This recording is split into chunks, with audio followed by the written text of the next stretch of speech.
Hello, trading is closed on January 28, 2020. We'll go over our calls.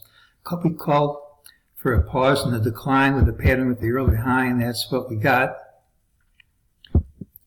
Pattern tends to rally into the close. That didn't happen. It's negative. We closed under all these highs, but tomorrow's open substitutes for today's close, and if we gap up here, take out these highs fast, all that negativity goes away. If we can't do that, this rally didn't accomplish anything because we couldn't take out any prior highs or lows. During the day, we got a buy signal. All these moves are called falls. We finally got the retracement, so the pattern's been completed.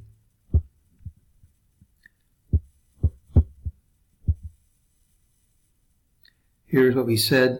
We had strong oversold readings. Now at the beginning, make that at the end of a big drop when you get oversold readings means everybody who wants to sell is piled out and they've already sold. When you get oversold readings at the beginning of a drop, that's what I'm calling this pending confirmation by undercutting some lows. But when you get oversold readings at the beginning of a drop, it means everybody wants to take his profit. It's a whole different picture. People aren't going to take their profits in a day, and you should expect lower prices to come. Doesn't mean you have to trade down tomorrow.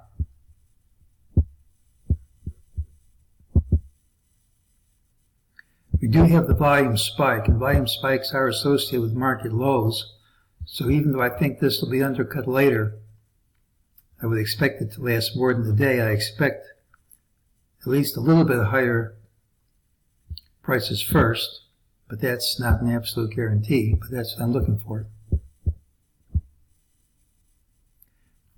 Most people have drawn a line connecting this low and this low, and we've broken that line. The mark likes to take the last low and this low. You just dropped to it. The more times you test it, the greater the chances it'll break. It'll break at some point, but according to this line, it hasn't broken yet. Generally, we're looking for a bit higher and then a drop through the line with a significant drop. But to do that, we're going to have to clear today's high promptly, or else we're going to get lower prices right away.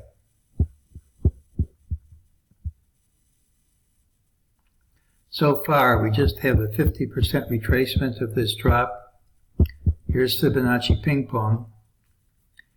If we're going to make something out of this rally, we're going to have to clear this early, close over this low, and particularly close over some of these highs. That doesn't mean that that one isn't going to hold.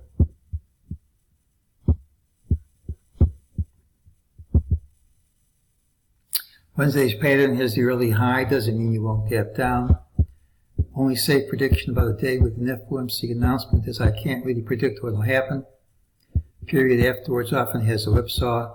Has more risk than I like to take myself. Today's rally was a 50% retracement of the drop. It couldn't recover prior lows, so as of now it's just a retracement of the decline, which looks like the end of the leg.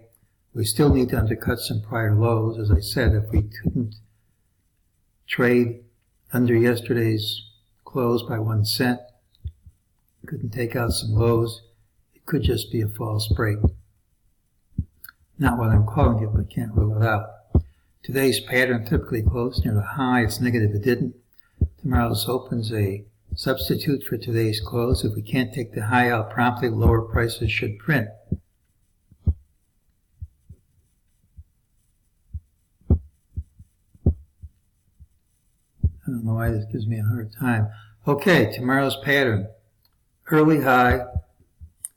To get more of a recovery, you really want to clear this high early, otherwise I look for lower prices. Tends to be a stall in trading before the FOMC announcement, and then wild trading, often in each direction.